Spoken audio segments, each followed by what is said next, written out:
Time for health headlines. Are you still looking for that best diet to fulfill a New Year's resolution? Well, this morning we're taking a closer look at the top-ranked diets according to the U.S. News & World Report's annual ratings. Joining us to talk about that by FaceTime is nutrition expert Dr. Beth Kitchen. Good to see you this morning.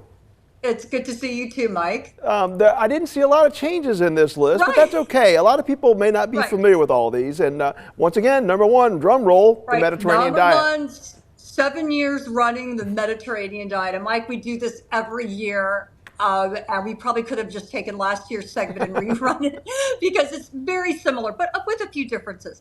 But what I want to tell people to do is if you are trying to change the way you're eating, and I call them eating styles, not diets, because diet makes you think weight loss. There are some weight loss diets on here, but eating styles, healthy eating, eating for your heart, diabetes, for bone health, they've got it all on here. So what I really want people to do who are interested in this is go to their website and explore it. It's very intense. It's got recipes, it's got meal patterns, all kinds of things. But you're right. The first number one diet for overall healthy eating is the Mediterranean diet, 7 years running. And we know what this is. It's lots of fruits and vegetables. It's a little lower in carbohydrates, but not a low carb diet. And you eat lean fish, meats, things like that. And it's a great, easy plan to follow. And that's one of the things that U.S. News & World evaluates. How easy is it to follow? The next one on that list was the flexitarian diet. And this is for those of you who are kind of flirting with the idea of becoming a vegetarian, but not sure you want to fully commit to it. And so the flexitarian diet, you sort of follow a vegetarian diet most of the time, but if there's an event that you go out and you want to have a burger, you go ahead and do it. So this is guilt-free vegetarian diet. And I like it because it's flexible. And then the DASH diet. If you've got high blood pressure, DASH is the way to go. It's very similar to the Mediterranean diet, but there are some key differences that you can read about.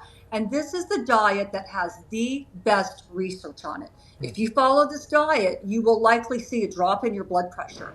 And it is a drop that is really as big as what can happen with medication. So it's a great diet. You know, and there are some people who want to eat in such a fashion to lose weight. So is there the best one for that? Right. The best diet for overall weight loss was Weight Watchers, and it gets high scores for being overall nutritious. And also, you get to plan your own diet. It uses that point system, and people do very well on that. And it has some good data for weight loss and also longer term weight loss. But let's say you're like, I got to lose weight fast. The keto diet may be the way to go, but it's hard to follow. It's very low in carbohydrates. Like 5 to 10% of the calories are coming from carbs. That's pretty low. 70 to 80% are coming from hopefully healthy fats, unless you go with what's called the dirty keto. I just saw this phrase this week. The dirty keto, they don't care if you eat bacon, sausage, all the high-fat meats.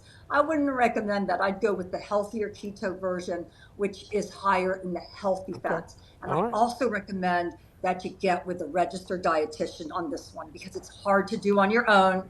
And when you get to the point where you're like, I don't want to do this anymore, it doesn't have good long-term data because people kind of have a hard time sticking with it. Some do pretty well. So those are the diets, but check out the site, and it's a great resource, so much information on there, and find what you think might work for you. All right, great advice there from diet nutrition expert Dr. Beth Kitchen. Thank you so much. Hope that helps some folks.